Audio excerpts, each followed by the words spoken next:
আসসালামু আলাইকুম। আমি জহির আহমেদ চৌধুরী। আপনাদের সবাইকে স্বাগত জানাচ্ছি আজকের এই টিউটোরিয়ালে।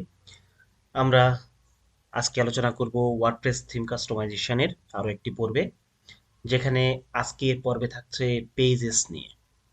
অর্থাৎ আমরা ওয়ার্ডপ্রেসে বা বিভিন্ন ওয়েবসাইটে যে পেজগুলো দেখি, সাধারণত আমরা যদি এই ওয়ার্ডপ্রেসে আমাদের সাইটটা ভিজিট করি, এখানে দেখব যে এখানে একটা হোম পেজ আছে যেখানে দুইটা ব্লগ দেওয়া আছে। তার মানে হোম পেজে ব্লগগুলো শো করার ব্যবস্থা আছে। এছাড়াও একটা স্যাম্পল পেজ আছে। এই স্যাম্পল পেজে গেলে আমরা দেখতে পাবো জাস্ট উপরে একটা হেডার অংশ আছে, এখানে যদিও খুব বেশি ডিজাইন করা নাই, এবং নিচে একটা স্যাম্পল পেজের যেখানে ইনফরমেশনগুলো এই ইনফরমেশনগুলো দেওয়া আছে।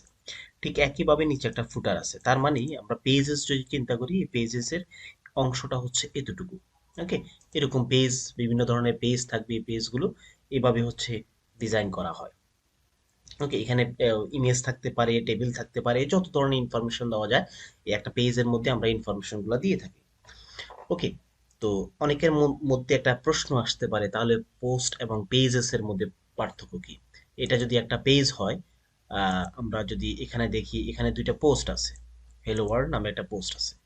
আমরা একটু দেখলেই বুঝতে পারবো দুইটা পেজ এবং পোস্টের মধ্যে পার্থক্য কি।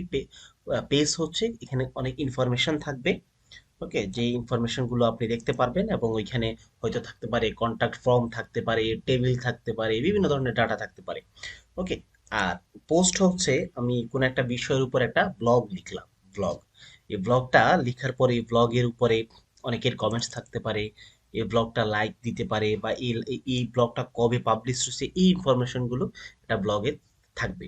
এবং ব্লগগুলো একটা পেজের মধ্যে আমরা কিন্তু অনেকগুলা ব্লগ একসাথে এভাবে সাজাই রাখতে পারি, বা আরো ছোট করে রাখতে পারি, বিভিন্নভাবে ডিজাইন করে রাখতে পারি।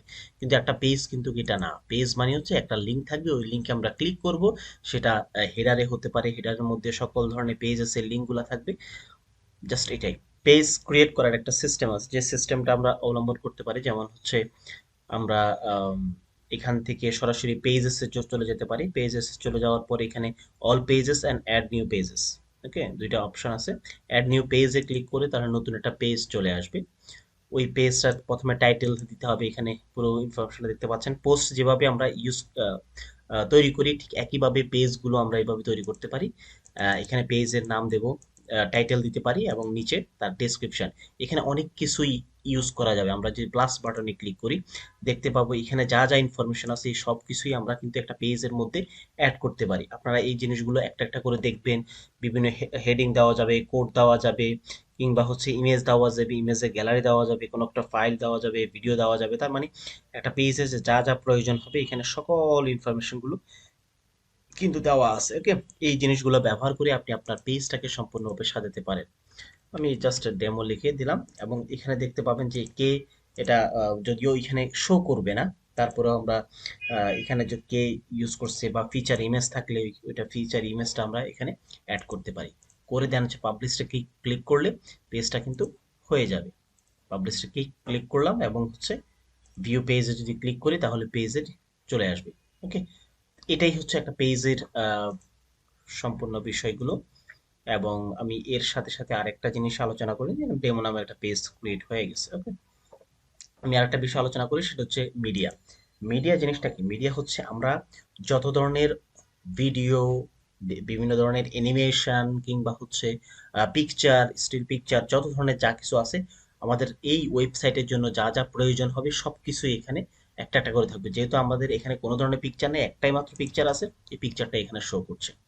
ওকে, এছাড়া হচ্ছে আপনি image, audio, video, document, spreadsheet, then হচ্ছে বিভিন্ন ধরনের জিপ ফাইলগুলো, আনঅ্যাটাচ ফাইলগুলো, বিভিন্ন ধরনের ফাইল আমরা এখানে দেখতে পাবো। যদি আমরা এখানে সরাসরিও আপলোড করতে পারি, অথবা আমরা পোস্টের মধ্যে আপলোড করলে, পেজেসের মধ্যে আপলোড করলে এখানে সরাসরি চলে আসবে। এই ছিল আজকে টিউটোরিয়াল। ধন্যবাদ সবাইকে। আসসালামু আলাইকুম।